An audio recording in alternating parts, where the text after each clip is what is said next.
It's been a month since Michael returned. He was gone for more than 4 years, and now he has finally come back. The only thing is, he isn't the same anymore.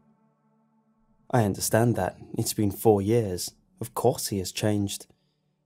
It's in the way he changed that's odd. He barely ever smiles anymore, only ever gives off the occasional hint of a smile.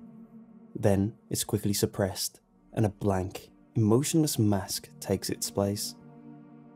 Sometimes when we hang out, he would suddenly panic and start screaming and hitting himself in the chest and legs uncontrollably, and that usually goes on for a couple of minutes at the very least. Even though he is still my best friend, I'm afraid to be with him alone for what he might do. I'm not necessarily afraid that he would try to hurt me. It's that if he tries to hurt himself, I don't trust myself to be able to help him. Michael has been on TV many times since returning. Every news station and talk show were all over him for the first couple of weeks, offering a lot of money for him to be on their show before he appeared on any other.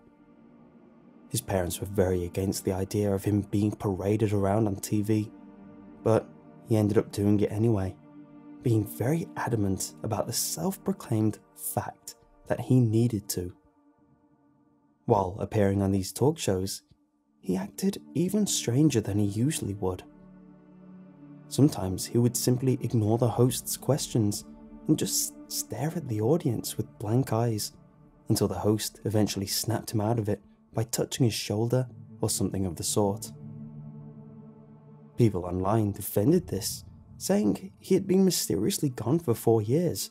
Of course there were going to be some things he would have to get used to, the attention for one. His parents were very supportive of him and whatever he felt like doing, but they were also very protective, understandably so. Every time he went somewhere decently far away, they came with.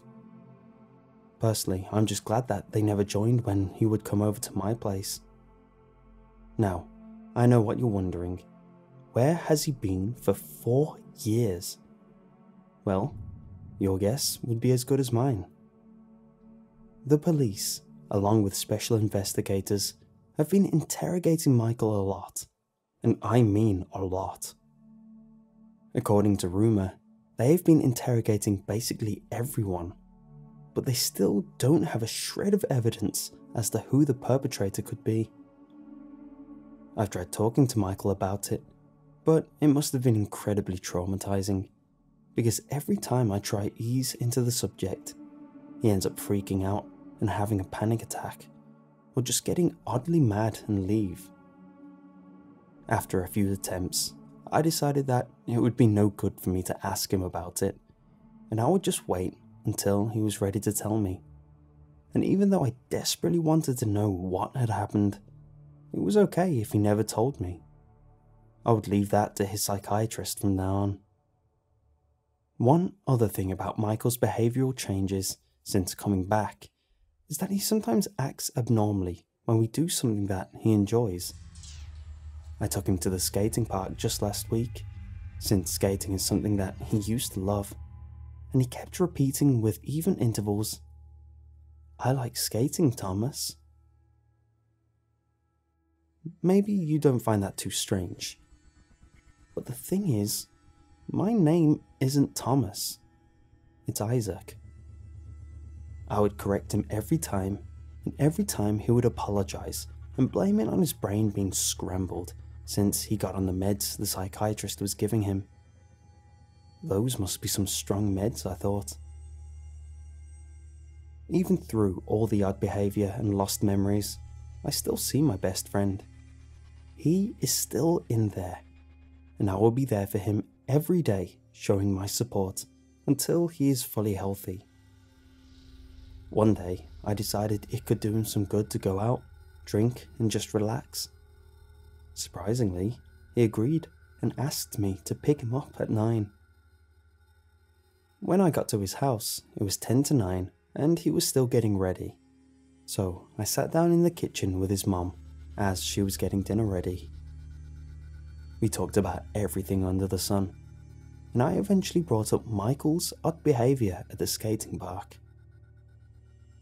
What kind of meds did the psychiatrist give him anyway? Don't get me wrong, Michael's been acting out of sorts even before those, but it seems worse now. I mean, he called me Thomas repeatedly. Michael's mother, Martha, gave me a look that told me she had no idea what I was talking about.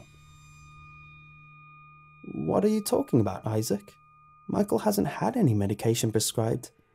The doctors told us that would more than likely escalate his strange behaviour, and it could also worsen his PTSD. By the mention of that last word, she lowered her gaze and looked incredibly sad for a split second. But when she looked up, the sadness was gone, and she acted like nothing had happened. Then she went back to chopping vegetables for supper. I think it's good you are taking him out for some fun. You're a good friend, Isaac. Just remember to be careful. I promise we'll be as careful as we possibly can, I said with a hint of sarcasm, and Martha smiled genuinely. I didn't have any time to ponder what had just been said before Michael came jogging down the stairs. You ready? I asked him. Yeah, let's go. We waved goodbye to Martha and got out to my car. That's when it hit me. Michael hasn't had any medication prescribed. That's what his mother said. Either he lied to me, or he lied to her. But why? I had to know. Hey, Michael. What's up? You know at the skate park, where you told me you were on about that whole Thomas thing because of the meds you were taking? Yeah, I mean, vaguely, I'm not... I gave a deeply concerned look and almost ran us off the road. So much for being careful, I thought. I don't feel like talking about it, he finally said. He looked distant. Oh, that was new and strange. What just happened? Alright, that's okay, man. No pressure. We soon arrived at the club, and the incident in the car was practically forgotten. Any troubles could wait until tomorrow, or even longer for that matter. Tonight was about relaxing, taking a load off, and just having fun. We walked up to the bar to do some shots first of all, and then see where things went. We decided on tequila. We downed a few shots and generally had a good time. Michael seemed to loosen up a bit, when all of a sudden, something felt wrong about him. He seemed drunker than he should be. We had only done 3 shots so far. Michael was always quite the heavyweight when it came to drinking. When he spoke, he slurred badly. His pupils twitched to the sides and ups and downs.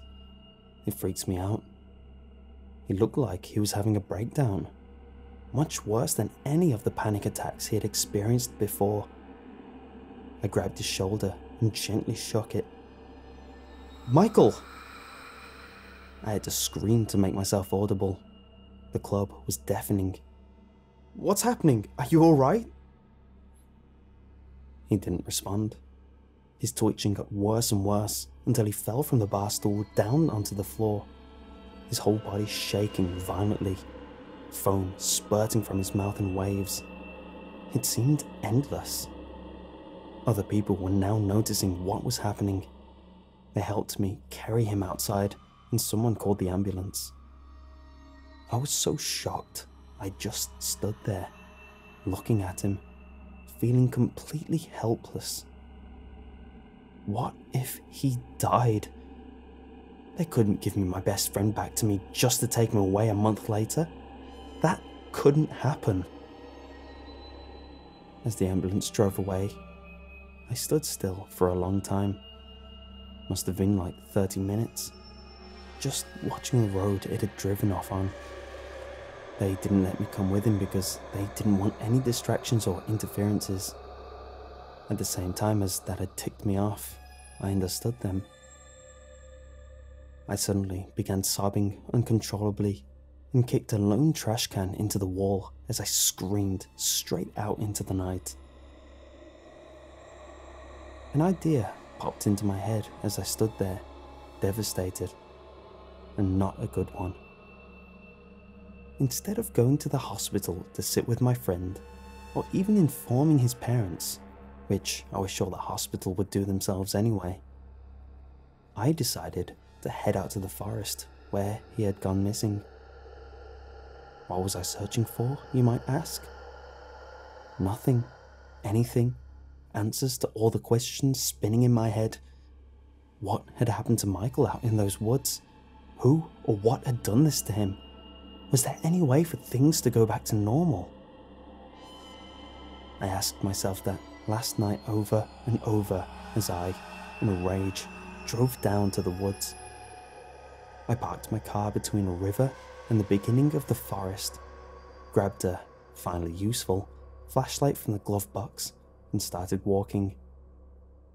If Michael was a heavyweight when it came to drinking, then I was a lightweight, and I was very tipsy from the few shots we had had.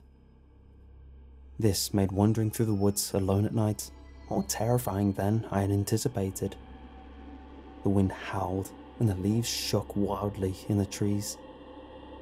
Just breathe, Isaac. In and out.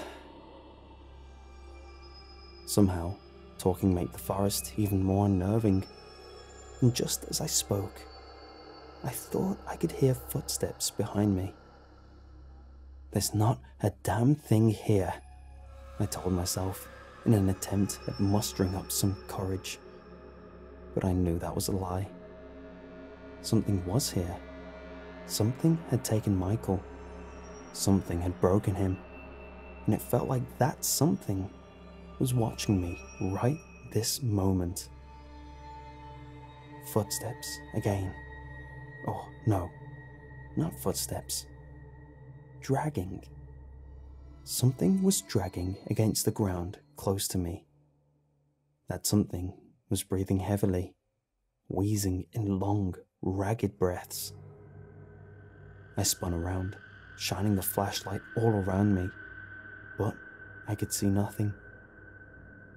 Another sound could be heard, right in front of me. A twig breaking. Something was coming towards me in the pitch-black darkness, and it was moving slowly. Very, very slowly. Isaac. A hoarse voice was calling my name. It sounded weak, dying. I slowly walked toward it, and what I saw made my heart stop in my chest. It was Michael, lying on the ground, a bloody mess. Apart from the wounds, he looked almost identical to when I had last seen him 4 years ago. I didn't even know what to think. My head was spinning. It's not real. You're not real. I finally blurted out. Isaac, I'm so glad it was you who found me. I'm so glad I could see you one last time. He had lines drawn all over him, like someone had taken his measurements, taken his size. I don't know why, but I believed what I saw. I believed he was real. Tears streaming down my face as I sat down beside him, I asked, If you're not real, then who is the Michael that came back? I barely believed my own words as I spoke them. They gave me shivers to the bone. The Michael on the ground was trying to speak, but he was too weak.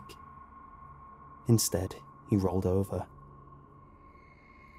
On his back, there was a scar right beside his spine. I breathed in sharply as I realized and collapsed in grief over Michael's now dead body. That scar had been there ever since Michael was 5. I now remembered that the Michael who returned didn't have one.